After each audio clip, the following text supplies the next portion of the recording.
Hello everyone, আসসালামু আলাইকুম। আমি নাদিয়া সুলতানা। আজকে আরেকটি নতুন ব্লগ নিয়ে এসেছি, আর এই ব্লগের মধ্যে আপনাদের দেখাবো নারকেলের পিঠা। এই পিঠাকে বলে হচ্ছে নারকেলের শাঁস পিঠা বা নারকেলের বিস্কিট পিঠা। আজকে এই বিস্কিট পিঠাটি তৈরি করে দেখাবে আমার বড় বোনের শাশুড়ি।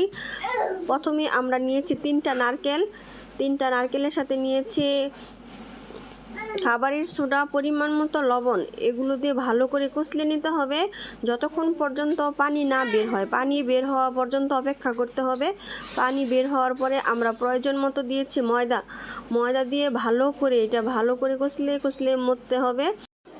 এমনভাবে কষলাতে হবে যাতে পানি ওঠে, এক্সট্রা করে আর কোনো পানি না দিতে হয়।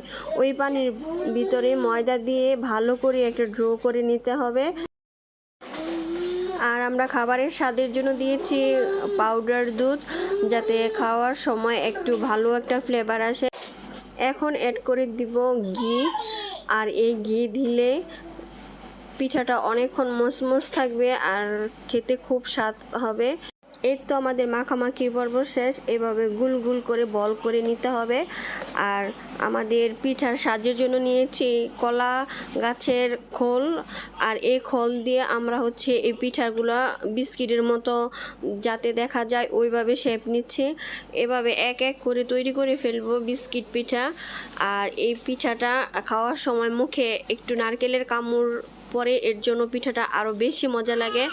আর এই পিঠাগুলো সচরাচর দেখা যায় না, ইদানিং সবাই এগুলো বানাইতেই পারে না। আমার ওই মা অনেক দিন পরে এই পিঠাটা বানিয়েছে শুধু আমার জন্য।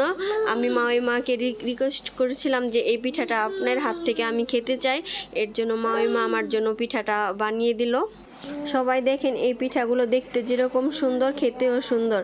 তেল গরম হয়ে যাওয়ার পরে এক এক করে এই পিঠাগুলো দিয়ে দিয়েছি। আর মনে রাখতে হবে অল্প আজে এই পিঠাগুলো এক এক করে ছেঁকে নিতে হবে। এই তো আমার লাল লাল হয়ে গেছে, কিন্তু ভাজা হয় না, আরও অনেকক্ষণ ভাজতে হবে। ভাজা শেষ হয়ে গেছে আমার। এই যে দেখুন মচমচে নারকেলের পিঠা। আর এই পিঠাগুলো আমার কাছে অনেক মজা লাগে আর খেতে অনেক সুস্বাদু। সবাই এই পিঠাগুলো বাসায় ট্রাই করবেন। আল্লাহ হাফেজ।